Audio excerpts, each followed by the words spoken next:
Cica Vojvodina savladala Sutjesku sa 2:0. Treća ovogodišnja pobjeda, rezultatski ubedljiva. Da li ste zadovoljni igrom svoga tima?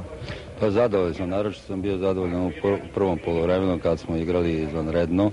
Drugo poluvreme već je ono bila rutinska igra, da se rezultat manje više očuva, ali ja mislim da smo i drugo poluvreme jednom periodu igrali jako dobro i bilo je šanse, mogao je biti rezultat i veći, ali Sutjeska je čvrst tim i ja sam zadovoljan s ovom igrom i s ovim rezultatom. Mi naravno možemo i moramo mnogo bolje.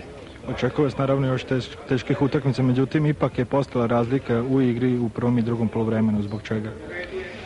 Pa zbog samog rezultata. Ja bih rekao da je posle rano ste poveli. Da, rano smo poveli samog rezultata. Mi smo Sutjesku odmah u početku razbili jednom pressing igrom, tako da smo došli brzo do rezultata i onek je tu došlo do malog opuštanja. I sad idemo na 2 gostovanja. Idemo u Mostar i idemo u Zemun. To su 2 dobre i jake ekipe.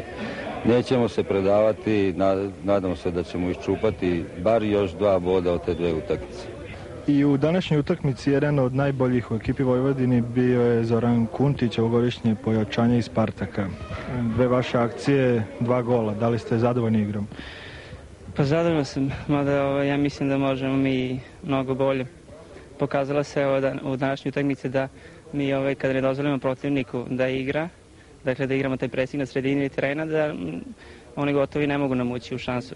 Mi tako nismo igrali protiv Rada i protiv OFK Beograda i što se pokazalo, protiv Rada smo imali dosta sreće, tu utakmicu smo dobili tako, međutim OFK Beograd ne se nadigrao ovdje. Danas se pokazalo da ti presingom mi jednostavno Sutjeci nismo dozvolili da razvije igru i to je rezultiralo 2:0 naša pobjeda i tako. Vi ste ovdje dovedeni da dajete golove, a vi ih namještate.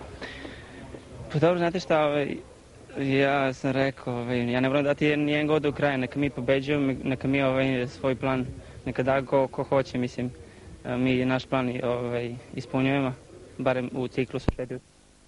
Na jednom profesionalnom nivou.